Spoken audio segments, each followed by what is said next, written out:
Telugu cinema ఇండస్ట్రీకి CM కు మధ్యలో గ్యాప్ పెరిగిందా? సినిమాల మీద సీఎం కూడా చిటపటమంటుండా. మీ కిందికి పోయేదేందని సినిమాలు అనుకుంటుంటే ఎన్నటికైనా నా తానికి రావాల్సిందే అని సర్కార్ కక్ష కట్టిందా అంటే అవుననే అనుమానాలే వస్తున్నాయట చాలా మంది సినిమా ఫ్యాన్స్ వాళ్ళకు.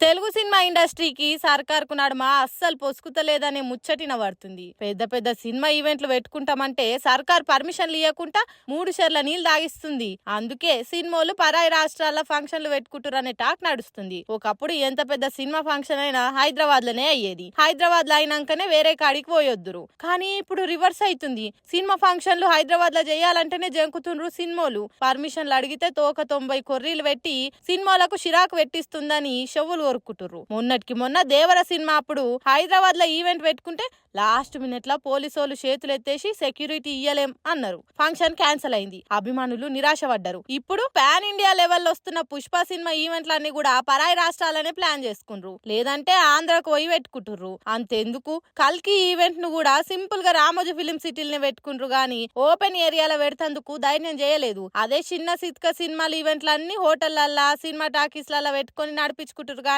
పెద్ద సినిమా ఈవెంట్లు మాత్రం అయితే ఆంధ్ర లేదంటే వేరే రాష్ట్రాలలో చేసుకుంటారు. హైదరాబాద్ లో మాత్రం చేస్తేందుకు ఇష్టపడతలేరు. దీన్ని బట్టి చూస్తుంటే టాలీవుడ్ మీద రేవంత్ సర్కారు కక్ష కట్టిందని అనుకుంటుర్రు సినిమా విశ్లేషకులు కూడా. రేవంత్ గెలిచినప్పటి సంది ఏ టాలీవుడ్ హీరో కూడా విషెస్ చెప్పలేదు, ఒక్క బండ్ల గణేష్ తప్ప. మొన్న సీఎం కు బర్త్డే విషెస్ చెప్పేటందుకు కూడా సినిమాలకు టైం దొరకలేదా అని డైరెక్ట్ గానే సినిమా ఇండస్ట్రీని ఏకి పడేసిండు బండ్ల గణేష్. ఇవన్నీ చూస్తుంటే సర్కార్ కు టాలీవుడ్ కు గ్యాప్ ఉందని క్లియర్ లా తెలుస్తుందని కామెంట్లు చేస్తుండ్రు సినిమా ఫ్యాన్స్ వాళ్ళు.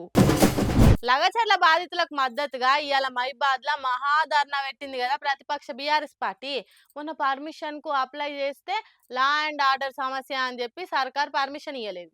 బీఆర్ఎస్ వాళ్ళు కోర్టుకు పోయి మరి పర్మిషన్ సాధించిండ్రు. ప్రతిపక్షం అధికార పార్టీని షీరి చింతగట్టుట్లా తగ్గేదేలే అంటుంది. ఏడికాడ సర్కార్ కు ఊపిరాడకుండా చేసి పబ్లిక్ ల పతార పెంచుకుంటున్నది. అదే టైంలో సర్కార్ గాలి ఏడికాడ తీసి వాడేస్తుంది. లగచర్ల బాధితులకు మద్దతుగా మైబాద్ లా 50,000 మంది గిరిజనులతోటి మహాధర్నాకు పిలుపునిచ్చిండ్రు బీఆర్ఎస్ వాళ్ళు. రూల్స్ పేరు చెప్పి పర్మిషన్లు ఇవ్వకుండా అడ్డం పడ్డది సర్కారు. అయినా కోర్టుకు పోయి పర్మిషన్లు తెచ్చుకుండ్రు ప్రతిపక్షం వాళ్ళు. కేటీఆర్ సారు బీఆర్ఎస్ లీడర్లంతా హైదరాబాద్ కెళ్లి పొద్దుగాలనే బయలెళ్లి మహాధర్నాకు పయనం కట్టిండ్రు. ఇక పోతుంటే అడుగడుగున జనాలు నీరాజనాలు పట్టిండ్రు. తొవ్వ ఒడుగుత బీఆర్ఎస్ జెండాలు పట్టుకొని ఎదుర్కొన్నారు. అయితే మహాధర్నా కోసం కేటీఆర్ కు వెల్కమ్ అని ఫ్లెక్సీలు కడితే రాత్రికి రాత్రి జింపేసిండ్రు కొంతమంది. ఇక దాని మీద బీఆర్ఎస్ వాళ్ళు పోలీసు వాళ్ళకి కంప్లైంట్ పెట్టిండ్రు. లోకల్ కాంగ్రెస్ వాళ్ళే కండ్ల మంటలతోని ఫ్లెక్సీలు జింపి రాక్షసానందం పొందుతుండ్రని మండిపడ్డారు. లగచర్లలో ముచ్చట్ను ఇప్పటికే జాతీయ స్థాయికి తీసుకుపోయి కాంగ్రెస్ ను ఎండగడుతుంది బీఆర్ఎస్. ఇక ప్రతిపక్షం దెబ్బకు సర్కారు యూ టర్న్ కొట్టింది.